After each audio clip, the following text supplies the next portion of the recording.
개는 훌륭하다 프로그램에서 강영욱 훈련사님이 반려견 천둥이를 훈련시키는 과정을 동물학대다 아니다 라는 논란이 지속되고 있습니다. 왜 사람들은 이런 이야기들을 하고 있는 것일까요? 오늘은 그 이야기에 대해서 여러분들과 좀 나눠보려고 합니다.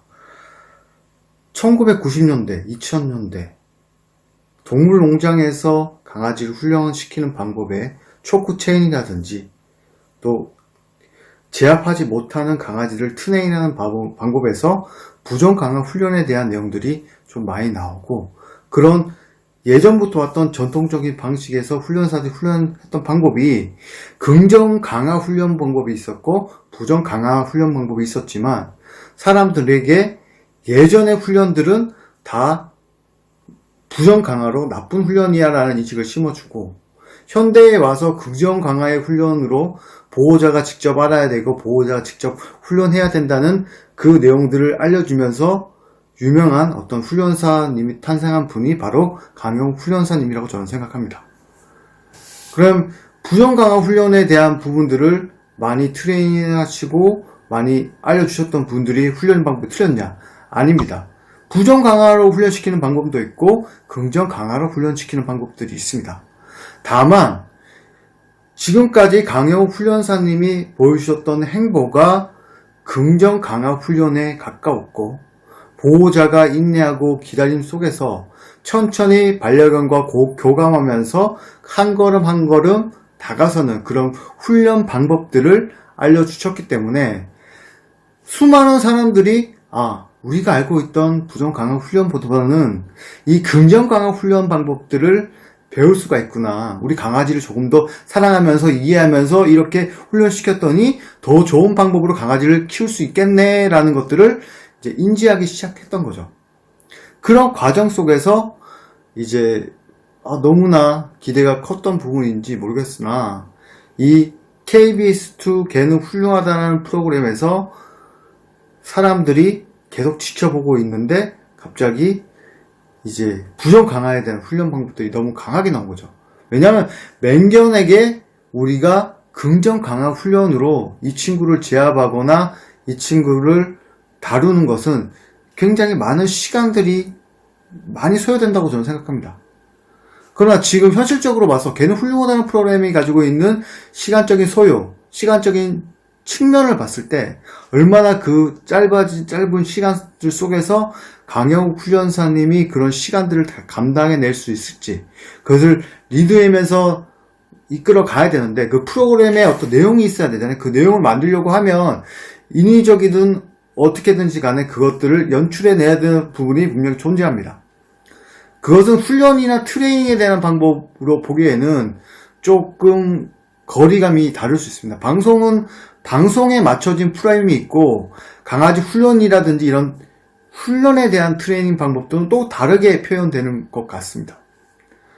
자, 저도 훈련사로서 훈련을 해보지만은 이 맹견을 다룰 때 그리고 일반 가정견을 다룰 때 이렇게 훈련하는 방식은 분명히 다릅니다. 왜냐하면 강아지의 어떤 성격이라든지 강아지의 자세라든지 강아지의 표현이라든지 강아지의 환경이라든지 이런 생활의 모든 여건들이 케이스 바이 케이스로 다르기 때문에 다른 표현 방법과 다른 솔루션을 찾아내고 거기에 대해서 즉각적으로 응변해야 되는 그런 상황에 놓여 있는 것입니다.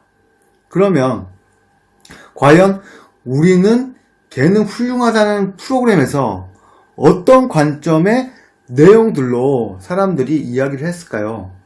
사람들은 개는 훌륭하다 해서 긍정 훈련에 대한 어떤 색깔을 잃은 부분에 대한 것들을 많이 언급했습니다. 이것이 첫 번째 이야기입니다. 그럼 기존에 강영욱 훈련사님이 했던 훈련 방식이 부정 강화 훈련 방식이 아니었기 때문에 강영욱 훈련사님이 이야기했던 위협하면 똑같이 위협한다는 말은 지금까지 우리가 강영욱 훈련사님에게 보지 못했던 또 다른 모습들을 보고 있는 것입니다. 그런 부분들이 분명히 달랐던 부분이고요.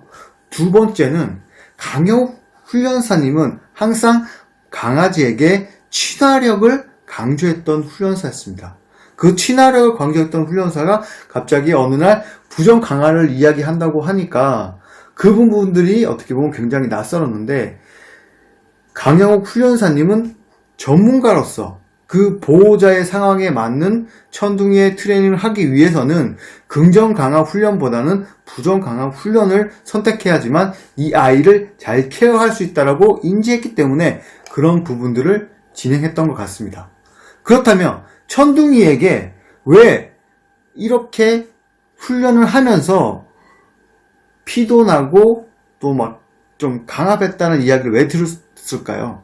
그 부분은 많은 보호자분들이 이 강아지는 그렇게 쉽게 가르칠 수 있는 강아지가 아니고, 또 부정 강화 훈련의 단점은 강아지가 어떤 트라우마, 예를 들어 가지고 강아지가 미용을 한다고 쳐도 미용 기계가 처음에 다가와서 잘못 미용을 하게 되면 막 꼬리를 문다든지 막 이상한 행동을 해서 막 상처가 나는 그런 경우도 있어요.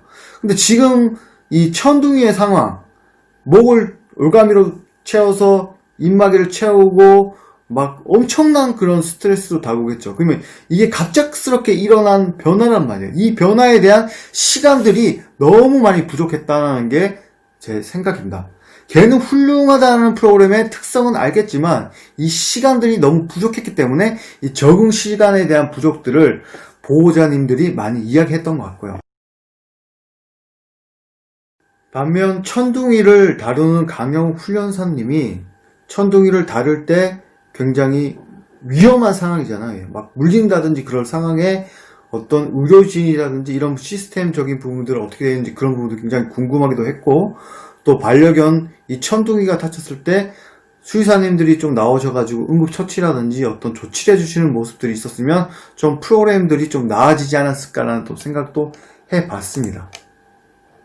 자, 그리고 가장 중요한 것은 모든 훈련사님이 언급한, 그리고 대부분의 보호자들이 이야기하고 있는 것 중에 하나가 TV의 프로그램 특성상 너무 짧고 단기간에 선정적인 장면으로 많이 어떻게 보면 좀 어그로성으로 끌려고 하는 부분도 있고 어떤 감동을 만들어내는 부분도 있지만, 분명히 이 프로그램의 내용들을 만들려고 하다 보니까 이제 본연의 모습과는 좀 다르게 뭔가 좀 자극적인 것들이 필요할 수가 있습니다.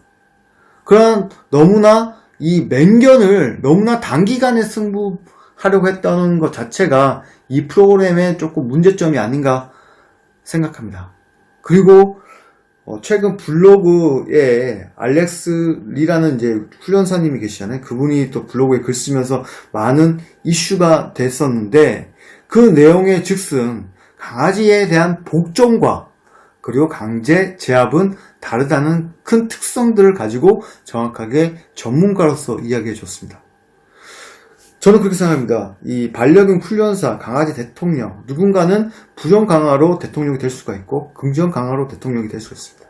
사람들이 유명하고 똑똑해서 훈련사로 우뚝 서서 이 강아지 대통령이라는 칭호를 달 수는 있지만, 결국에 이 강아지 대통령이 중요한 게 아니라 강아지 긍정 강화와 부정 강화 훈련에 대한 것들을 보호자가 어떻게 인지하고 그것에 대한 필요성과 생각들, 그리고 이게 교육적으로 어떤 내용의 어떤 관점에서 이런 행동들이 일어나는지 좀 이런 시각에서 봤으면 좋겠습니다. 동물 학대다 아니다 이게 중요한 게 아니라 긍정 강화 훈련도 있고 부정 강화도 훈련도 있다. 근데 왜 이 순간에 긍정 강화 훈련을 택하지 않고 왜 부정 강화 훈련을 택했는지, 이러한 관점의 어떤 좀 건설적인 이야기를 해서, 야 나는 이렇게 정말 긍정 강화를 이야기했는데 왜 너는 왜 부정 강화를 했니? 근데 부정 강화를 할 수밖에 없는 상황은 이러이러한 상황도 있었어. 그래서 난 이런 것들을 했어. 뭐 이런 이야기들이 좀 서로 주고 받아야지 좀 되지 않을까라는 생각을 해봤습니다. 제가 인터넷에서 글들을 보면서 가장 좀 충격적이었던 것은 네티즌들의 반응이었습니다. 강영욱 훈련사님을 비판하면 엄청나게 많은 댓글들이 야 네가 전문가냐, 네가 뭘 아냐, 네가 뭘 어떻게 하냐, 뭐 이런 식의 어떤 이야기도 나오고, 반대로 거기에 대해서 팬덤이 형성된 부분에 대해서 좋은 이야기 되면 굉장히 좋은 쪽으로 이야기를 하겠죠. 그러나 우리가 정확한 관점은 긍정 강화, 부정 강화에 대한 관점입니다. 그 관점에 대해서 보시고 동물 학대다 아니다를 이야기했으면 좋겠습니다.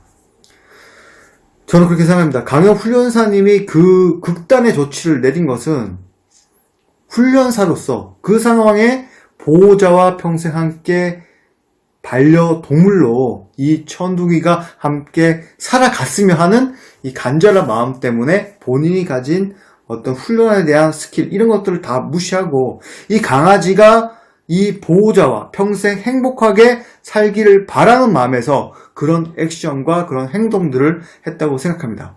그것이 훈련사로서의 어떤 자질이나 내용들을 이야기하는 건 아니라고 생각해요.